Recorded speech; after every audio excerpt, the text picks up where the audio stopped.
एकादशी को एक बार कुछ फलाहार शुद्ध, अगर आपके पास कोई व्यवस्था नहीं तो थोड़ा दूध है, जल है, ऐसे आप लेकर, या थोड़ा सा फल ले लिया, थोड़ा सा फल लेकर के प्राण पोषण, एक दिन में मर नहीं जाओगे। कितने तो निर्जला एकादशी रहते हैं, हर एकादशी निर्जला। पूज्य श्री मथुरा दास जी निर्जला ही रहते थे हर एकादशी। चलो भैया, आपकी सामर्थ्य नहीं तो जल 2-4 बार ले लो, एक बार थोड़ा सा दूध और फल ले लो, चल जाएगा काम, प्राणों का पोषण हो जाएगा। ये आचरण न करे और एक बार कुछ आहार ले ले, वो भी शुद्ध भगवद अर्पित प्रसाद। फिर द्वादशी को काश्यम मांसम सुराम छौद्रम तैलम वितथ भाषणम व्यायामम च प्रवासम च पुनर्भोजन मैथुने अस्पृश्य स्पर्श मासूरे द्वादश्याम द्वादश त्यजेत। कांस के पात्र में द्वादशी को भी भोजन न पावे, जिस रसोई में मांस बनाओ उसमें आहार न ले, किसी भी तरह का नशा द्वादशी को न करे, शहद न पाए, तेल के बने पदार्थ न पाए, मिथ्या भाषण न करे और बहुत शरीर का व्यायाम न करे, बहुत थकावट वाले कार्य न करे, दोबारा भोजन न करे, एक बार द्वादशी को भी भोजन पवित्र, मैथुन न करे, जिसका स्पर्श नहीं किया जाता ऐसे पदार्थों का स्पर्श न करे, और मसूर की दाल न खाए। द्वादशी को जो इन नियमों का पालन करता है, दशमी द्वादशी ऐसे और एकादशी ऐसे, तब उसे एकादशी व्रत का फल प्राप्त होता है। जो इस पद्धति से एकादशी, ये जो मनमानी है सब नहीं, हर पदार्थ मिल जाएगा आपको फलाहार में, हर पदार्थ हमको बताया गया कि आपको जो चाहो सब पदार्थ फलाहार का। अरे भाई, हरितोष व्रत है तो हरि प्रसन्नता के लिए एक दिन भूखे रहने बहुत आनंद आता है। पहले भगवत कृपा से ऐसी गंगा जल पी करके कुछ दिन, फिर कभी कभी निर्जला एकादशी का भी आनंद। बड़े संन्यास मार्ग में थे तो बड़े संयम से सब शास्त्रीय पद्धतियों का निर्वाह होता था। उपासक को चाहिए कि इन नियमों से व्रत का अनुष्ठान करे, मनमानी आचरण न करे। सबसे प्रार्थना जो एकादशी रहते हो, हरितोष व्रत इसे कहते हैं, भगवान की प्रसन्नता के लिए रहा जाता है, रहना चाहिए। जो अपनी आचार्य परंपरा में हैं जैसे, जिनका सिद्धांत है, पर रहने का सिद्धांत ये श्री सनत कुमार जी वर्णन, श्री सनक जी महाराज, ये सनत कुमार जी वर्णन की। सनक जी महाराज कह रहे हैं, यदि भगवान का आश्रय नहीं, सत्संग नहीं है, तो इन 4 में से एक हो तो नाश कर देता, फिर चारों हो तो सर्वनाश हो जाता है। यौवनम धन संपत्ति प्रभुत्व विवेकता एकैपमप्यनर्थाय किमु यत्र चतुष्टयम। यदि सत्संग नहीं है, यदि भगवद आश्रय नहीं है, खूब धन हो, जवान अवस्था हो, बढ़िया पद मिला हो, प्रभुत्व चलता हो और अज्ञान हो, फिर क्या कहना है? बोले चारों जहां मौजूद होते हैं वहां सर्वनाश का खेल शुरू हो जाता है। अगर इनमें से एक हो तो सर्वनाश करने में पर्याप्त है, और अगर चारों हो तो फिर क्या कहना है? यौवनम, जवान हो, धन संपत्ति, खूब रुपया पैसा हो, प्रभुत्व, कोई पद हो, कोई अधिकार हो बड़ा, फिर अविवेकता और अज्ञानी हो, तो बोले एक नाश कर देगा, फिर चारों तो नाश ही कर देंगे। अगर सत्संगी है तो ये चारों महान कार्य कर देंगे। क्या? यौवनम, जवान है, खूब दूसरों की सेवा, मेहनत पूर्वक धन संपत्ति कमाकर माता पिता की सेवा, परिवार की सेवा।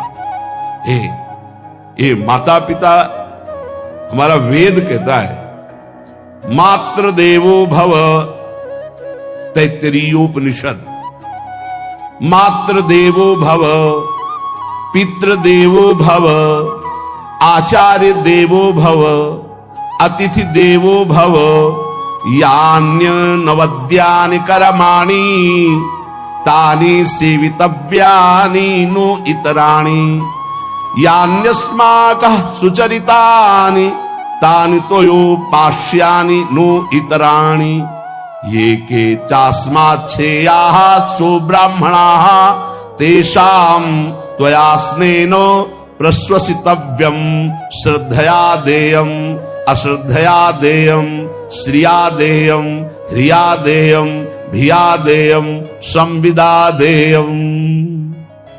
वेद कहता है मातृदेवो भव, माता साक्षात हमारी भगवान है।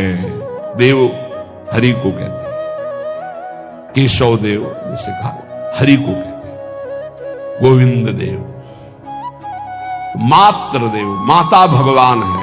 ए धिक्कार है उन पुत्रों को जो अपने माता के द्वारा पोषित किए हुए शरीर से हाथ उठाते हैं अपने माता पिता के ऊपर। नरक में तुम्हारी जो दुर्दशा होगी भोगोगे। एक हमको दिखाया गया दृश्य कि अपनी माता की कोख में लात मारता, थप्पड़ मारता है, पिता बैठा उसको लात मारता है, थप्पड़ मारता है, बाल घसीट कर गेट तक माता को ले जाता है। अब इनकी जो दुर्दशा होगी ये बोल नहीं पाएंगे, बता नहीं पाएंगे। ऐसी जगह मारा जाता है कि बस तलकते रहो, कुछ कह नहीं सकते। घोर नरकों की प्राप्ति होती। वेद कहता, तैत्तिरीयोपनिषद, मातृदेवो भव। ध्यान से सुन लो, सत्संग है, ये माता साक्षात भगवान है। अगर तुमने मारा वाह भर करके इसके आंसू गिरे, जितने आंसुओं की बूंद से भूमि के कण भींजेंगे उतने कल्प तक नरक भोगोगे। ध्यान रखना, तुम्हारा कभी यश, कभी कीर्ति, कभी श्री, कभी हिरी, ये कभी तुम्हारे उदय नहीं हो सकती। तुम्हारा सर्वनाश हो जाएगा अगर मां पे हाथ उठाया। पितृदेवो भव, पिता साक्षात भगवान है। देखो भगवान अवतरित हुए तो प्रात काल उठी कै रघुनाथा, मातु पिता गुरु नावहि माथा। आचार्य देवो भव, माता साक्षात भगवान है, पिता साक्षात भगवान है, आचार्य गुरुदेव साक्षात भगवान है। जो अपनी माता को, अपने पिता को दुख देता है, अपने गुरुदेव की अवहेलना करता है, उसका कभी मंगल हो सकता है?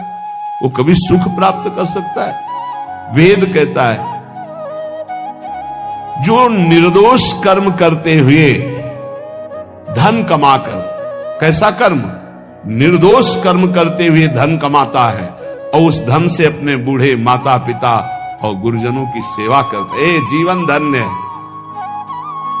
धिक्कार है उस पुत्र को, धिक्कार उस जवानी को, धिक्कार है उस धन को, धिक्कार उस बुद्धि को जिसको ये सब प्राप्त होने पर भी अपने बूढ़े माता पिता को दर दर के भटकने के लिए विवश कर देते हैं, जो अपने बूढ़े माता पिता को कष्ट देते हैं। जहां वेद कह रहा है मातृ देवो भव, पितृ देवो भव, आचार्य देवो भव, अतिथि देवो भव, चारे बातें कही। अतिथि देवो भव, अगर बिना परिचय के कोई आ गया, कह रहा भूखा हूं, भोजन पवा दो, भगवान पधारे हैं, हम कह रहे मत अंदर आने दो, गेट के बाहर पवा दो, तुम्हारा संशय, पर उसे भूखा मत जाने दो। अतिथि देवो भव।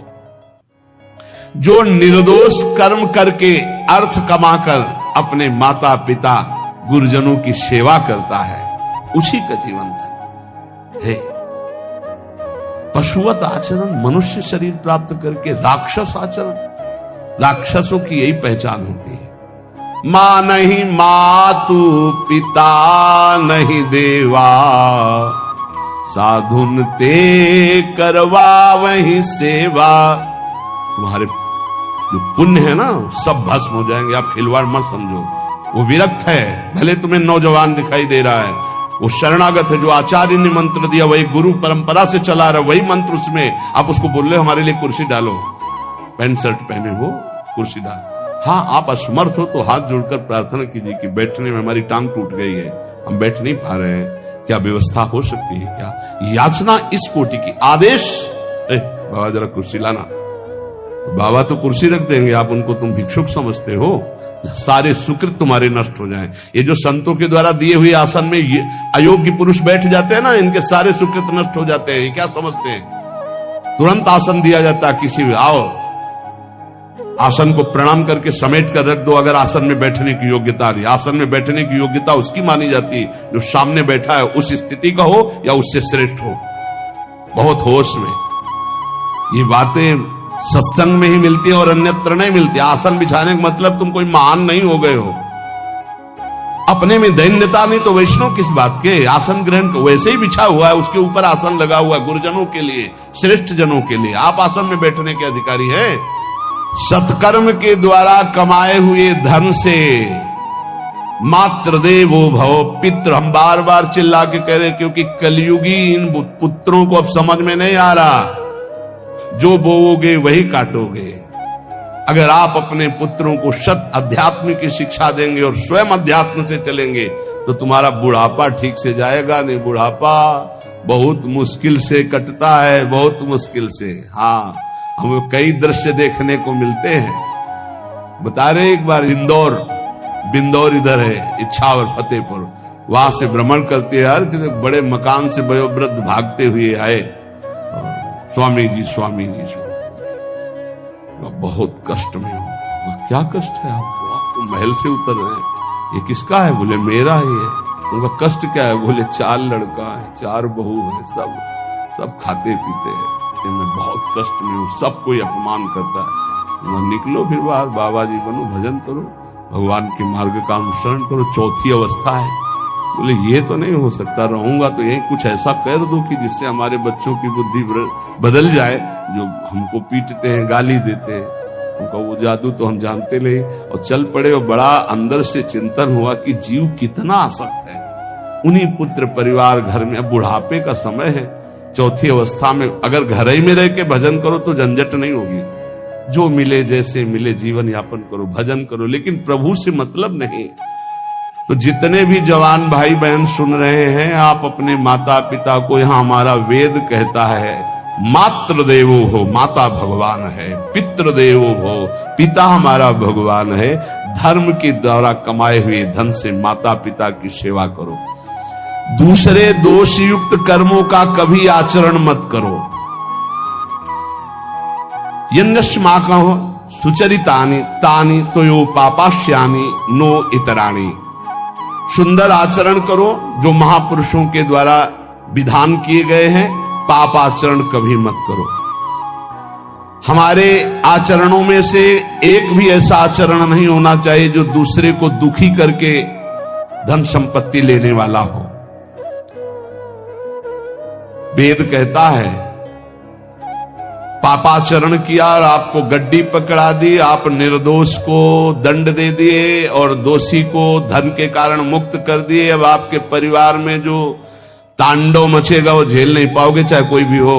बहुत ध्यान से सुनना है, सत्संग है, ये शास्त्र है। जो अधर्म पूर्वक दूसरे के द्वारा दिए हुए धन से गलत निर्णय करता है, दोषी को मुक्त करता है और निर्दोष को दंड देता है, उसको दुखिया को न सताइए, दुखिया देगा रोए। जब दुखिया के मुखिया सुने तब तेरी गति क्या होए। मर्सिडीज गाड़ी में भून जाओगे भुट्टे की तरह अंदर, कोई सांस लेने की जगह नहीं मिलेगी। कैसे? आगे से गाड़ी में किसी कारण आग लग गई, चलती गाड़ी में। अब आजकल सब रिमोट का सिस्टम होता है, वो तार जल गए जिनसे गेट खोला जाता है। अब गेट लाख लोग हैं आसपास, कोशिश कर रहे हैं, न गेट खुल रहा है न शीशा तोड़ा, भम मचा हुआ है। चीखते हुए अंदर एक एक परिवार का सदस्य भस्म हो रहा है। क्यों? किसी के परिवार को उजाड़ा तुमने, किसी के निर्दोष की तुमने दंड विधान किए हैं, पापाचरण किए, वो भोगना पड़ेगा। इसीलिए बार बार तुम्हें भयावह शब्दों से कहते हैं, कोई तुम्हें दंड नहीं देगा, तुम्हारे कर्म हर समय तुम्हारी खोपड़ी में सवार हो, वही तुम्हें दंड देंगे। इसलिए हमारा वेद कहता है यन्यस्माकः सुचरितानि तानि तोयो पापास्यानि नो इतराणि। जिसमें महापुरुष विधान किए हैं कि ये आचरण करो वो सुकृत है, और जिसे मना करते ऐसे पापाचरण मत करो, कभी दूसरे का अहित मत करो। जो कोई भी हमसे श्रेष्ठ गुरुजन है